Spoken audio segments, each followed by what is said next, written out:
তো বেলেগে তেনেকে টিকট খোজা নাই, ৰূপজ্যোতি কৰ্মীৰ নামেই আছে।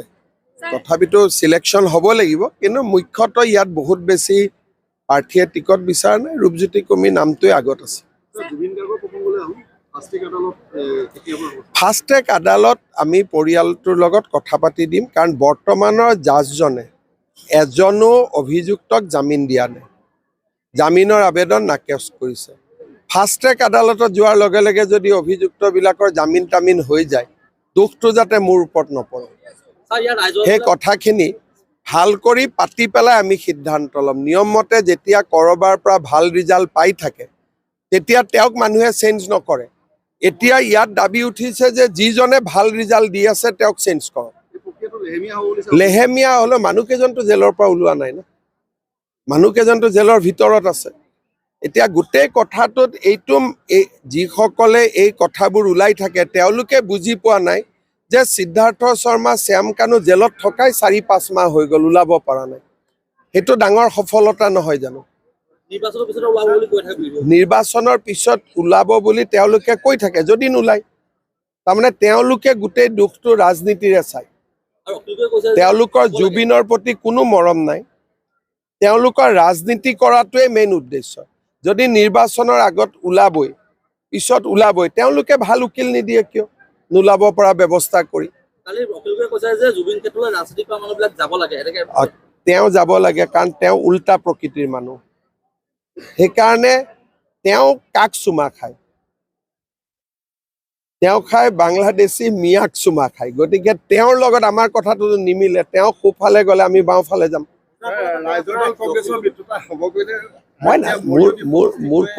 মোৰ কোনো ইণ্টাৰেষ্ট নাই। ৰাইজৰ দল কংগ্ৰেছৰ মিত্ৰতা হ'লেও বিজেপিৰ চৰকাৰ হ'ব, এনেও বিজেপিৰ চৰকাৰ হ'ব, কোনেও ৰাখিব নোৱাৰে। ৰূপজ্যোতিয়ে যদি অখিলৰ লগত যদি ৰূপজ্যোতিয়ে যুঁজ দিয়ে বা জেদ কৰে বাগানৰ শ্ৰমিকৰ ল'ৰা এটাক, তেওঁৰ মানসিকতা কি থাকিব? তেওঁ যদি যুঁজ দিব লাগে ভাবি চিন্তি বোলে মই সুশান্ত বৰগোহাঁই গৈ যুঁজ দিম, অলপ মিলে। বাগানৰ ল'ৰা এটাকহে তেওঁ বিচাৰি পালে নে যুঁজ দিবৰ কাৰণে? কণ্ট্ৰেক্টৰে কাম কৰি আছে, মোৰতো ইমান আইডিয়া নাই শিল বালিৰ। চব ৰেলৱে অভাৰব্ৰিজ আৰু বহুতবিলাক কাম হৈয়ে আছে। কেনেকে কম ভাই, মেনেজাৰ ইমান ডাঙৰ ভৱিষ্যতবাণী কেনেকে কৰিব? ইমান ডাঙৰ ভৱিষ্যতবাণী মই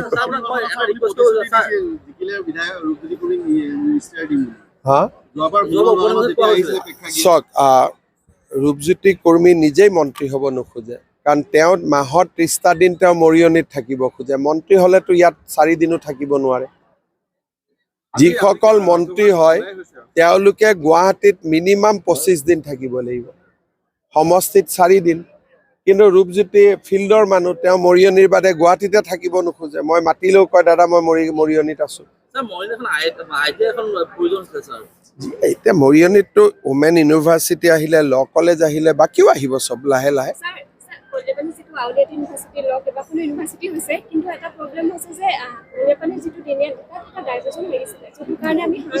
মোক লিখি দিব, লিখি দিলে মোক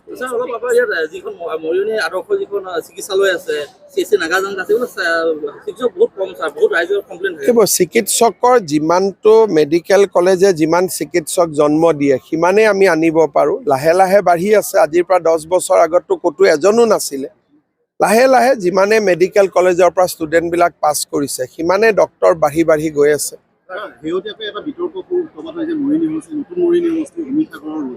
কি বস্তু?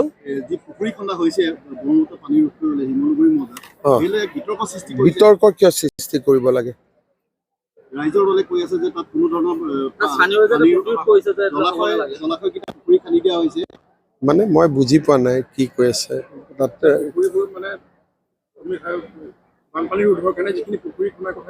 হয়, নবনালে হ'ল। এইটো এবাৰ চিম্পল কথা।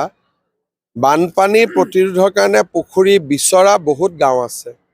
কাৰোবাক যদি নালাগে চিম্পলি চৰকাৰক লিখি দিলে হ'ল আমাক নালাগে বুলি, বন্ধ হৈ যাব। কাৰণ এইটোতো লাগা মানুহে বিচৰা মানুহৰ সংখ্যা বহুত আছে। কাৰোবাক নালাগিলে কৈ দিলেতো আমি ভালে পাওঁ, তেতিয়া আমি বেলেগ এটা জেগাত দিব পাৰিম। খালি লিখি দিব লাগে যে আমাৰ গাঁৱত চৰকাৰে এইটো আঁচনিটো দিছিলে, আমি নল'লোঁ। তেতিয়া ভৱিষ্যতে বানপানী আনপানী হ'লে তেতিয়া গাঁৱৰ মানুহে চৰকাৰক সমালোচনা কৰিব নোৱাৰিব। যেনেকৈ মই এতিয়া কৈছোঁ যে ফাষ্ট ট্ৰেক কোৰ্ট মই কৰি দিম, আপত্তি নাই, কিন্তু জামিন হ'লে মোক দোষ নিদিব। তেনেকৈ বানপানী প্ৰতিৰোধৰ এটা আঁচনি আহিছে, গাঁৱৰ মানুহে কৈছে আমাক নালাগে, পিছত যাতে বানপানী হ'লে গাঁৱৰ মানুহে মানে ৰাইজৰ দলে তেতিয়া যাতে ৰিলিফ টিলিফ গোটেই দিয়াৰ কামটো ৰাইজৰ দলে কৰে, তেতিয়া আকৌ যাতে ৰূপজ্যোতিৰ প্ৰতিমূৰ্তিটো নজ্বলায়। দুৰ্বল নে শক্তিশালী সেইটোতো জাজেহে ক'ব। এইবিলাক কথা আগতে আলোচনা হয় নেকি যে চাৰ্জশ্বিট দুৰ্বল শক্তিশালী, জামিন হৈ যাব, ইলেকশ্যনৰ পিছত জামিন হৈ যাব? তাৰমানে এই মানুহবিলাকৰ মানসিকতাটো কিমান নিগেটিভ আপোনালোকে চিন্তা কৰক। কাৰণ এওঁলোকে জীৱনকালত জুবিনকতো সন্মানেই নকৰিছিল। যোনে জীৱনকালত জুবিনক সন্মান নকৰিছিল, আমাৰ যোৰহাটৰ সাংবাদিকজনৰ দৰে, তেওঁলোকেহে জুবিনৰ ওপৰত এতিয়া বেছি প্ৰশ্ন সোধে। জুবিনক ভাল পোৱা মানুহখিনিয়েতো একো নুসুধে। জীৱনত অখিল গগৈক জুবিন গাৰ্গৰ লগত দেখিছিল নেকি? মৰাণত যেতিয়া অখিল গগৈৰ মিটিং হৈছিল, জুবিনকতো আনিব নালাগে বুলি প্ৰস্তাৱ লৈছিল। গতিকে সেইবিলাক জুবিনক ভাল পোৱা মানুহবিলাকৰ বিশ্বাস মোৰ ওপৰত আছে। আৰু জুবিনক লৈ যিসকলে ৰাজনীতি কৰিব খোজে তেওঁলোকৰ মোৰ ওপৰত বিশ্বাস নাই, আৰু তেওঁলোকক মই কি কৰিব পাৰোঁ? তেওঁলোককতো মই একো কৰিব নোৱাৰোঁ। আহিলে আহিব, তাৰ আৰু আগতীয়াকৈ যদি কোনোবা আহেওনো মই আগত নামকেইটা কেনেকৈ জানিম? এইটো অহা যোৱাৰ সিদ্ধান্তটো কোনোবা এটা ৰাতিত লয়, কোনোবা এটা ৰাতিপুৱাত লয়, এইটোতো বহুত ভাবি চিন্তি নলয়। এতিয়া দেখা যায় যে এই চালে মানে দেখা যায় যে সাংঘাতিক 5 বছৰত এটা স্কেৰিও হ'ব, যে সুৰংগকে ধৰি এয়াৰপৰ্ট 4টা হ'ব। আপোনাৰ ভিছনটো অহা 5 বছৰত আমি কেনেকুৱা এখন অসম দেখিব? বহুত মেগা প্ৰজেক্ট ইতিমধ্যে চাওক, অসমখনৰ অভাৱনীয় বিকাশ হৈছে, মানুহে কল্পনা কৰিব নোৱাৰা বিকাশ হৈছে, আৰু তাৰ কাৰণে আজি মানুহে বিজেপি দলক সমৰ্থন কৰিছে। মই এটাই বিচাৰোঁ যে অসমত নিগেটিভ চিন্তা কৰা মানুহখিনি উন্নয়নৰ ধুমুহাই আঁতৰাই লৈ যাওক, আৰু তাৰ কাৰণে মই কাম কৰি আছোঁ। লাহে লাহে নিগেটিভিটি নোহোৱা হৈছে। 5 বছৰতো এটাও আন্দোলন কৰোৱাব নোৱাৰিলে ইমান প্ৰচেষ্টাৰ পিছতো। তাৰ কাৰণ কি? যে বিকাশৰ ধুমুহাৰ আগত কোনেও আজি থিয় হ'ব পৰা নাই। 5 বছৰত কিমান আন্দোলন কৰাৰ প্ৰচেষ্টা চলিলে অসমত, মইতো অকলে থিয় হৈ থাকিলোঁ। আন্দোলন কৰা মানুহ কিমান আছে? আমাৰ মানুহে এনেকৈ টিভিৰ বুমটো লৈ যায়, আপোনাৰ হোৱা নাই বুলি কক কক কক এনেকেও কোৱায়, তথাপিতোতো মানুহে আন্দোলন কৰা নাই। কেতিয়াবা মই আপোনালোকৰ ইণ্টাৰভিউবোৰ চাই থাকোঁ, মানুহজনে ক'ব নোখোজে, আপোনালোকে কোৱাই থাকে। তাৰপিছত মই যেতিয়া আন্দোলনত ধৰ্ণা দিয়ে কিছুমানে, মই পিছত সোধোঁ, তেতিয়া গম পাওঁ যে 20 মিনিট কেমেৰা থকা সময়খিনিতে ধৰ্ণা দিছে, তাৰপিছত বন্ধ হৈ যায়।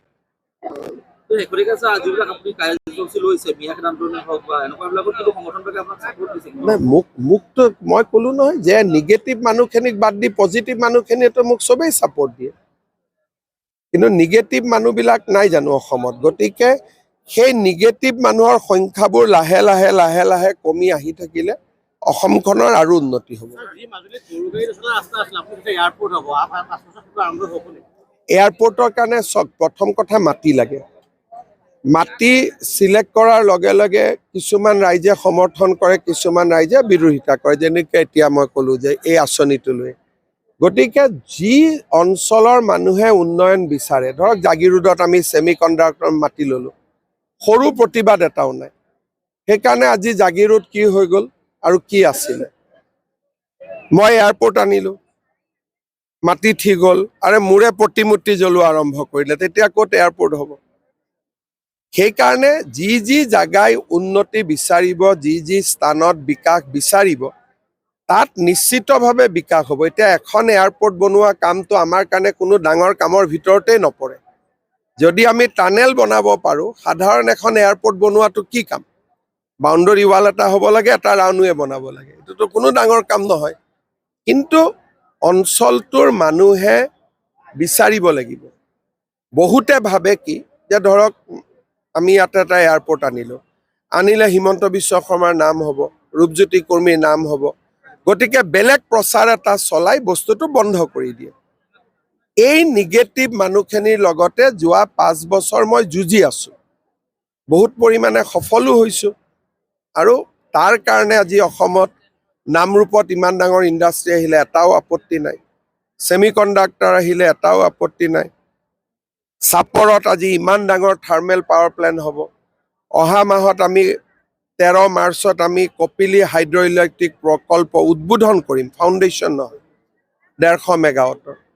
নীৰৱে আমি বহুত কাম কৰি গৈ আছোঁ আৰু ছাপোৰ্ট কৰা মানুহ আছে, কিন্তু প্ৰত্যেক স্থানতে কিছুমান মানুহো থাকে যে নিগেটিভিটি, যেনেকৈ যোৰহাটৰ ফ্লাইঅভাৰখনে কিমান নিগেটিভিটি ক্ৰিয়েট কৰিছিল আপোনালোকে ভাবক।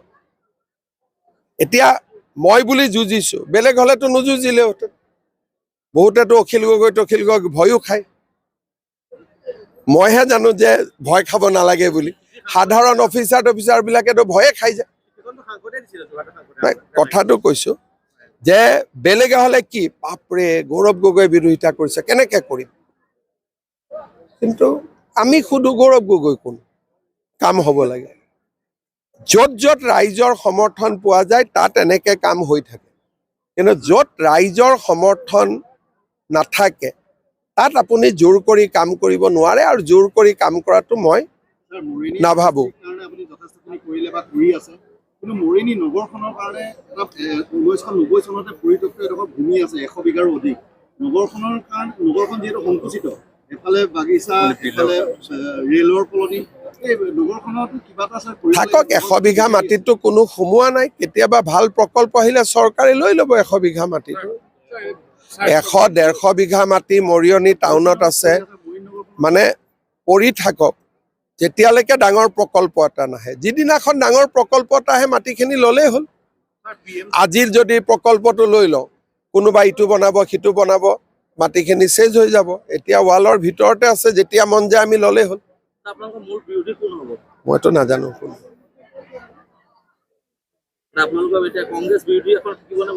90-95টা সমষ্টিতো কোনো বিৰোধীয়ে নাই। মাৰ্চৰ আগতে পাই যাব, হ'ব।